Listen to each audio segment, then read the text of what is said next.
Welcome to the OPM Report. Through this series of programs, we provide insight into cabinet decisions and how they affect you, the people of Trinidad and Tobago.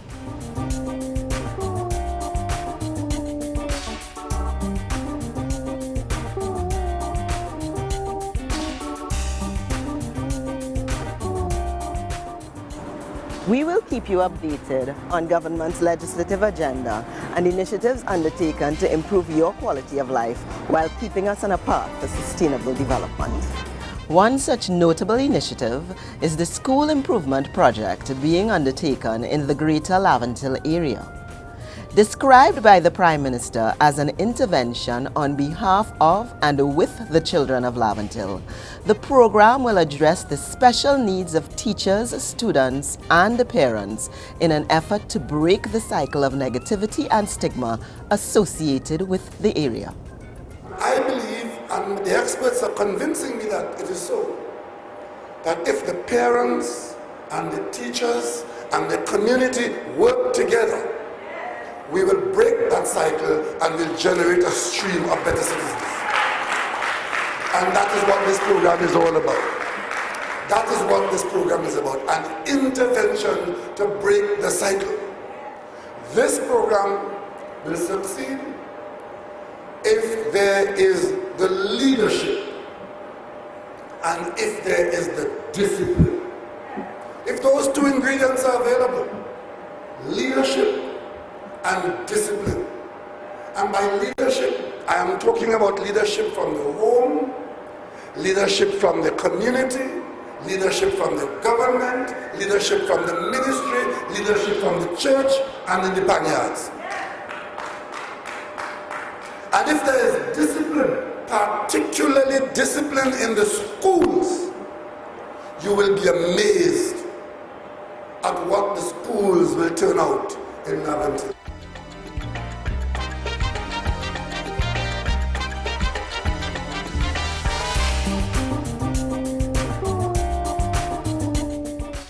September is a very significant month on our national calendar.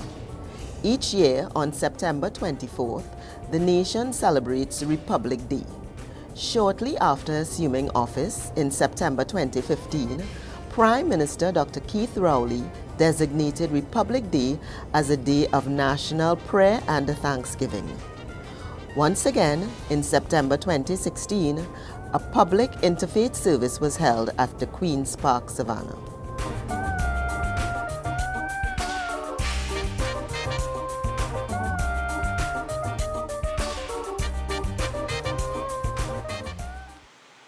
At the Grand Prix Formula One cars, and you see where they test them? Not on a straight track, where they accelerate to infinity, but on a very tortuous track, with long stretches and deep and dangerous curves. And the journey to the checkered flag is always on that route. And there are days and seconds where we accelerate as if there was no tomorrow and there was no need for brakes. But as we enter the dangerous curves, we have to slow down very carefully and very efficiently negotiate the curve to get onto the next straightway. And at the end of the race, there's a checkered flag where only the victor will celebrate. That, ladies and gentlemen, is the root of a nation. There is no nation known to me that from its birth to today has had only good times and merriment. In fact, some of the greatest nations in the world today have entered the darkness and despair. And even today, we in Trinidad and Tobago, regardless of our changed circumstance, there are teachers in all the schools for all our children. There are doctors and nurses in the hospital. And there's food on the table.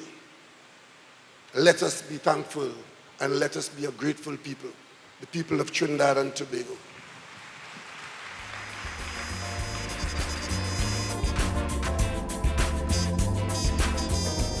As a nation, we can only continue to enjoy our country's many blessings through responsible governance and prudent fiscal management.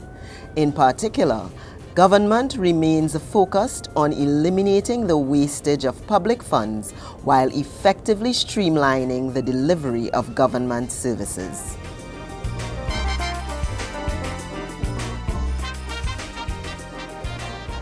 The opening of the Education Tower at the government campus in Port of Spain now provides the state-owned housing for public officials.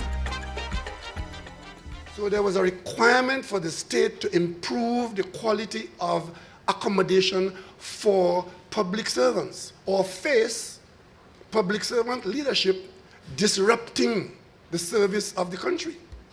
Fortunately, we are in a position to be doing what we're doing today, being able to move out of where we were into where we are going forward for the next 5 or 6 or 7 decades.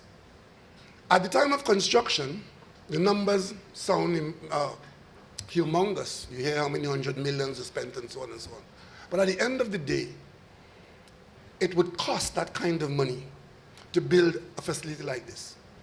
And what we need to do is to ensure at every step of the way that our systems deliver value for money. Sometimes things don't always go right, but the intention must always be right. This frees up government from the burden of month-to-month rental payments and also provides the citizens with ease of access to the services of the Ministry of Education at one central location.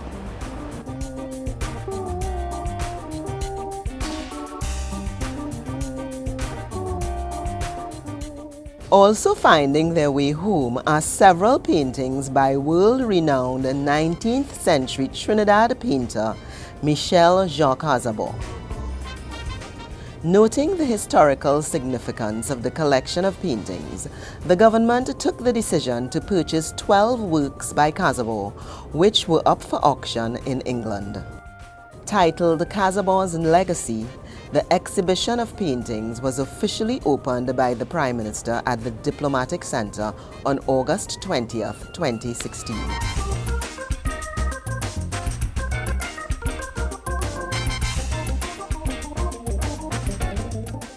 When you look at those paintings to see where we have come from in this country to where we are, you might be able to come to the conclusion that we've made tremendous progress from Cazabon's days to where we are now, and the future is bright.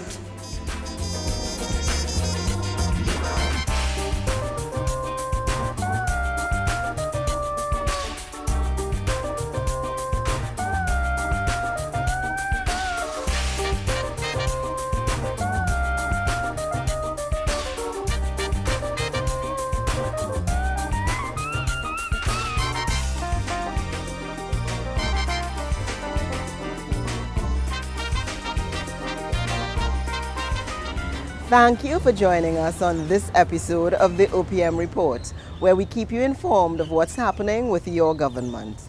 We now leave you with the sweet sounds of the National Steel Symphony Orchestra.